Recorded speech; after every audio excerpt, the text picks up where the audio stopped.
നമസ്കാരം. നിത്യജ്യോതിഷത്തിലേക്ക് എല്ലാ മാന്യ പ്രേക്ഷകർക്കും സ്വാഗതം. ഇന്ന് 1199 ആണ്ട് മേടമാസം 25 തീയതി, 2024 മെയ് മാസം 8 തീയതി ബുധനാഴ്ച. ഇന്ന് ബുധനാഴ്ചയാണ്. ഇന്നത്തെ നക്ഷത്രം ഭരണി നക്ഷത്രമാണ് വന്നിരിക്കുന്നത്. ആഴ്ചയൊക്കെ കൊള്ള നല്ല ആഴ്ചയാണ്. പക്ഷേ നക്ഷത്രം വന്നിരിക്കുന്നത് ഭരണി നക്ഷത്രം. ഭരണി നക്ഷത്രം ശുഭനക്ഷത്രങ്ങളിൽ പെടുന്നതല്ല. അതുകൊണ്ട് ഇന്ന് ശുഭകാര്യങ്ങൾക്ക് അത്ര കണ്ട് അനുകൂലപ്രദമായ ദിവസമല്ല. നക്ഷത്രത്തിന് പ്രാധാന്യമുള്ളത് ശുഭദിവസമെന്ന് മാത്രം പോരാ. അതുകൊണ്ട് ആകിലും ശുഭകാര്യങ്ങൾ ചെയ്യാതിരിക്കുക.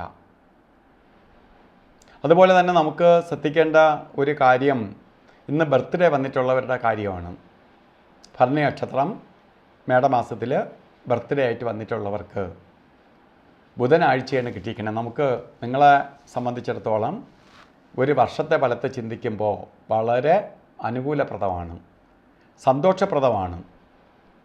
ഉദ്യോഗമില്ലാത്തവർക്ക് ഉദ്യോഗം കിട്ടും, ഉദ്യോഗത്തിലിരിക്കുന്നവർക്ക് ഉദ്യോഗ കയറ്റം കിട്ടും.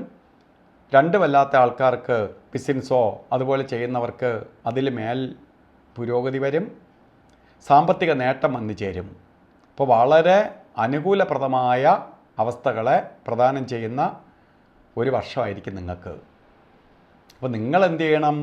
ഭഗവാനെ കൂടുതലായിട്ട് നമുക്ക് ലഭിക്കേണ്ട ഫലം ലഭിക്കാനായിട്ട് ഈശ്വരാധീനം കൂട്ടണം.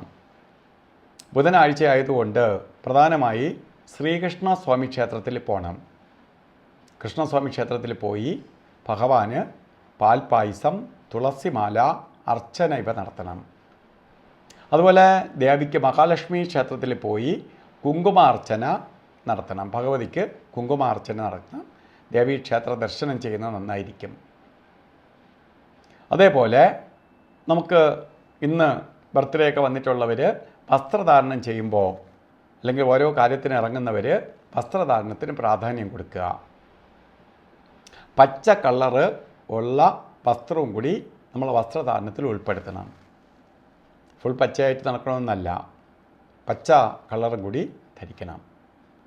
ഇല്ല, നമുക്ക് പച്ച കളറ് ഏതെങ്കിലും സാഹചര്യത്തിൽ ധരിക്കാൻ പറ്റാത്തവരാണെങ്കിൽ പച്ച കളറിലുള്ള ഒരു കർച്ചീപ്പെങ്കിലും കരുതുക.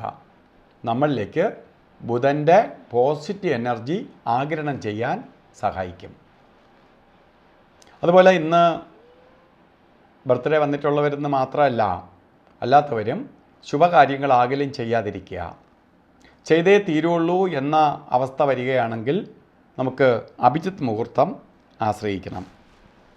കാരണം 11:57 തൊട്ട് 12:46 വരെ അഭിജിത്ത് മുഹൂർത്തത്തിൻ്റെ കാലഘട്ടമാണ്.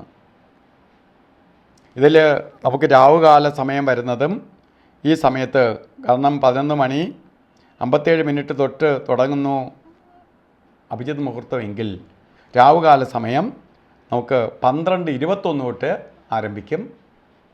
12:21 തൊട്ട് 1:54 വരെ രാവുകാല സമയമുണ്ട്.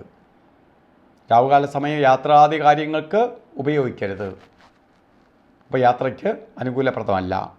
പിന്നെ നമുക്ക് ശ്രദ്ധിക്കേണ്ട 2 ഘട്ടങ്ങളാണ് ഗുളികനും യമകണ്ഠനും. ഞാൻ എല്ലാ പ്രാവശ്യം പറയുമെങ്കിലും ഇവർ 2 പേരെയും ഏറ്റവും പേടിക്കണം.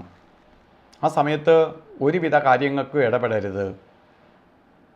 അതിൽ ഗുളികകാല സമയം വരുന്നത് 10:48 തൊട്ട് 12:21 വരെയും, യമകണ്ഠ കാല സമയം വരുന്നത് 7:42 തൊട്ട് 9:15 വരെയും.